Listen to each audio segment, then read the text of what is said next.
y también referente de la corriente clasista y combativa, desde la agrupación 8 de octubre de Obreros Rurales de la CCC, emitieron un comunicado repudiando esto con adhesión de otras organizaciones. Víctor, muy buenas tardes, ¿cómo le va? Alicia Rivas lo saluda desde la radio de la universidad.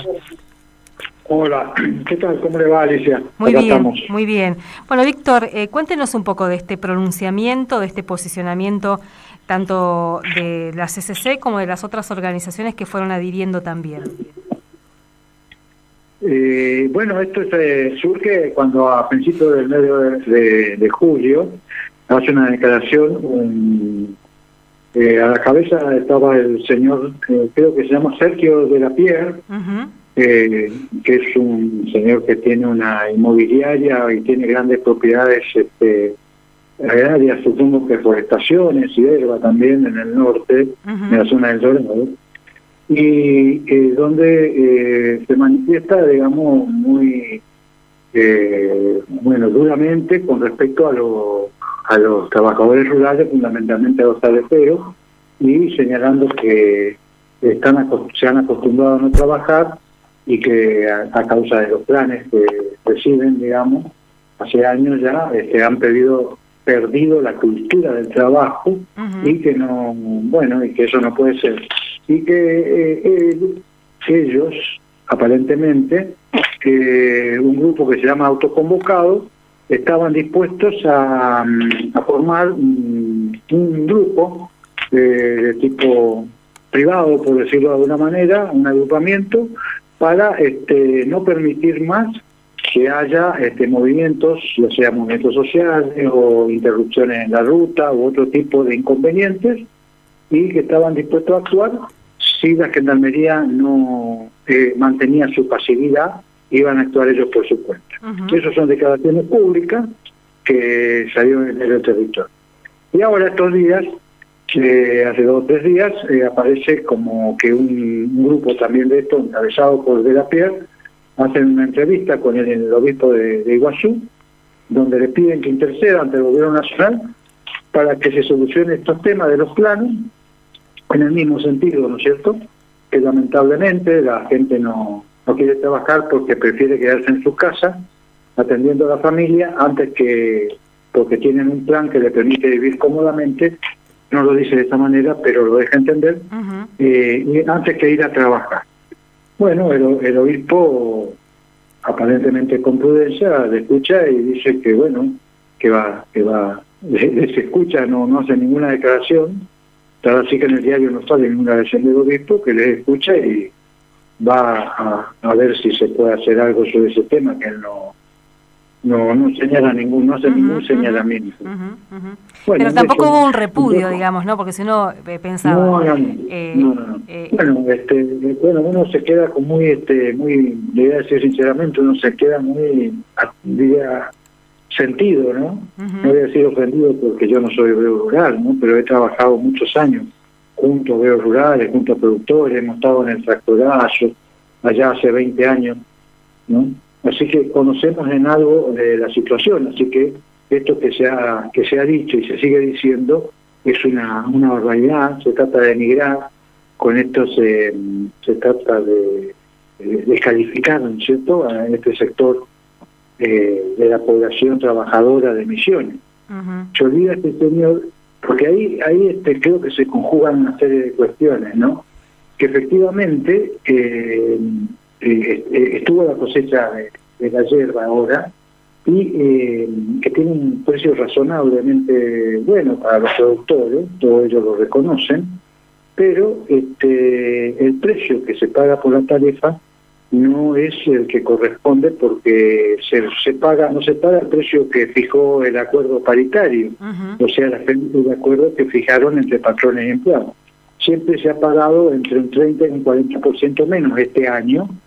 Por lo tanto, bueno, hay un sector de los taleteros que, está en dificultades, o tiene que trabajar en negro porque no le conviene trabajar en blanco. La pregunta es, ¿por qué no le conviene trabajar en blanco? Y bueno, por lo siguiente, porque si trabajan en blanco, pierden la asignación universal por hijo, que reciben durante todo el año, porque supuestamente van a recibir la ayuda familiar, digamos, el salario familiar. A su vez pierden la tarjeta alimentar, que es una tarjeta que se otorgó, digamos, en el medio de la crisis por los problemas, ¿no?, la pandemia y todo esto, que, bueno, reciben este sector de la población que está muy comprometida su subsistencia. Tengamos en cuenta que los tariferos trabajan en el año, trabajan entre 4 o 5 meses en la cosecha, por suerte 5 meses, pero en general son 4 y medio, y después pierden después tienen que trabajar de changa, o sea, son trabajadores transitorios. Por lo tanto, más vale que no les viene mal tener todo el año la asignación universal por hijo. Además pensaba, Víctor, cuando se logró la asignación universal, en ese momento los trabajadores rurales planteaban, bueno, vamos a tener un piso de derechos garantizado, aunque no fue tan así, porque tuvieron que pelear un montón para que recién el año pasado Alberto Fernández avanzara en esto de decir que eran compatibles el trabajo registrado de los obreros rurales con la asignación universal, digamos, ¿no? Todo lo que pasó en el medio. Sí, bueno, efectivamente hay un decreto que fija la compatibilidad, pero siempre hay un pero, sí. Los organismos del Estado que tienen que aplicarlo no han reglamentado convenientemente. Entonces, ¿qué sucede ahora? Nosotros que trabajamos con las agrupaciones rurales, etcétera, y sucede que van a trabajar en blanco y se le cae en la asignación universal y en la tarjeta alimentaria. Por lo tanto, bueno, es un perjuicio porque después para recuperarla tardan 2 o 3 meses y la tarifa tarda 4 o 5 meses, sí. Queda 6, 7 meses del año, 8, pero ellos no, bueno, tienen ese inconveniente. O sea que ahora, en la práctica ese decreto no impactó en la vida de los trabajadores todavía. No, porque hay inconvenientes. Entonces ahí lo que se propone es que se junte una comisión y se junte con el ANSES, con el gobierno provincial, el nacional, y bueno, tomen la decisión que haya que tomar inmediatamente, acá ya con el INIM, etcétera, porque a su vez hay los productores están muy cubiertos porque existe el convenio de corresponsabilidad gremial que se fija en el precio de la hierba y que automáticamente al entregarse ese descuento tienen la plata, existe la plata para pagar las asignaciones, o sea que no existe ningún problema. Pero el tema más grave en el caso de la PIE, que hace esas declaraciones, que nosotros en estos últimos 3 años hemos tenido 2 años las mayores cosechas de la historia que hubo en Misiones de la yerba mate. Y esas mayores cosechas de la historia, se olvida este señor de la Pie, porque este es un año de crisis, que por la sequía hay poca yerba. Entonces también la gente se atrasó la cosecha y por supuesto la gente se ocupó en otra cosa porque no se atrasó la cosecha, después llovió y hubo como 2 meses y medio de atraso. Porque hay que decir, esto es a destajo, es decir, la gente cobra lo que puede cosechar. Cobra el día de que trabaja, claro. Entonces si no trabaja no cobra y a su vez si no trabaja 16 días no va a cobrar el salario de ley, y por lo tanto está bien que es una relación compleja. Bueno, pero durante los 2 años de pandemia, que todo el mundo estuvo confinado y hubo la cuarentena y montones de empleos estuvieron suspendidos, en el caso del campo y en el caso específico de la yerba mate y de la explotación forestal, fueron exceptuados. Por lo tanto, fueron las mayores cosechas y la mayor producción de madera en muchos años en la provincia de Misiones. Y esa mayor producción de yerba y esa gran producción de yerba y de madera se hizo con mano de obra rural, que trabajó perfectamente esos 2 años. Entonces, ¿cómo puede venir un señor a decir que son gente que se acostumbró a no trabajar? Cuando eso ocurrió en los últimos 3 años, que se cosechó lo máximo. O sea, es una cuestión estigmatizante, descalificante, y no sé cuál es el objetivo que está atrás de eso. El objetivo que es que nadie pueda defender su salario, que nadie pueda protestar, que nadie pueda reclamar y mantenerlos sumidos en la pobreza, y un año como este que hay muy baja cosecha, porque efectivamente hubo la sequía, hubo caída de hojas, incluso cuando van al verbal, bueno, se cosechan menos por día. Y no se paga por peso de hojas cosechadas. Entonces, ¿cómo puede este señor, después de lo que pasó estos 3 años y del esfuerzo que se hizo, decir las cosas que dice con ese descaro? Y de lo que ganaron, hay que decir, lo que ganaron. Bueno, yo recuerdo todavía al ex gobernador y ex embajador, ex presidente Ramón Puerta decir que durante la pandemia él se salvó por la actividad, o se salvó entre comillas, ¿no? Por la actividad yerbatera, o sea que el sector de sus empresas que le generó dividendos y ganancias fue la yerba mate. Sí, bueno, desde ya que Puerta y otro gran molinero como Navaja, Taza, que es el más grande del país, del mundo, digamos, eran los que se opusieron en su momento a la creación del Instituto Nacional de la Yerba Mate.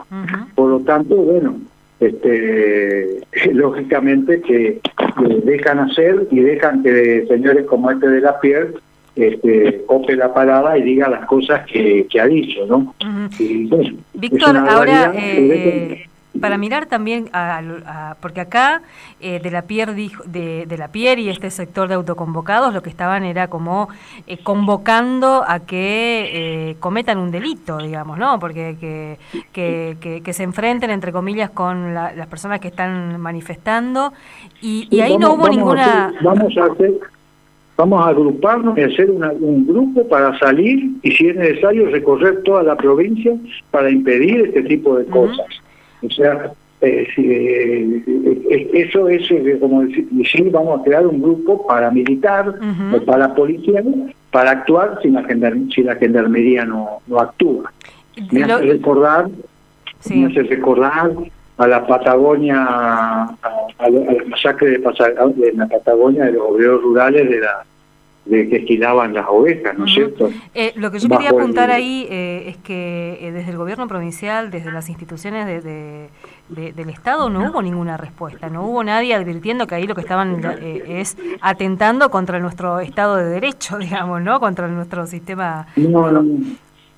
Efectivamente, bueno, por eso fue una...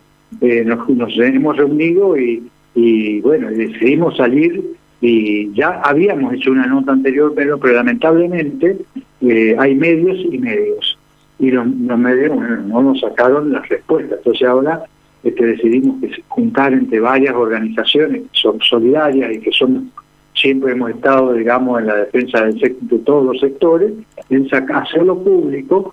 Y también en la legislatura se va a presentar un proyecto de declaración a fin de que se repudie estas declaraciones y se mande al INAE para que sean tratado este tipo de cosas, porque no puede ser libremente eso que se ha dicho.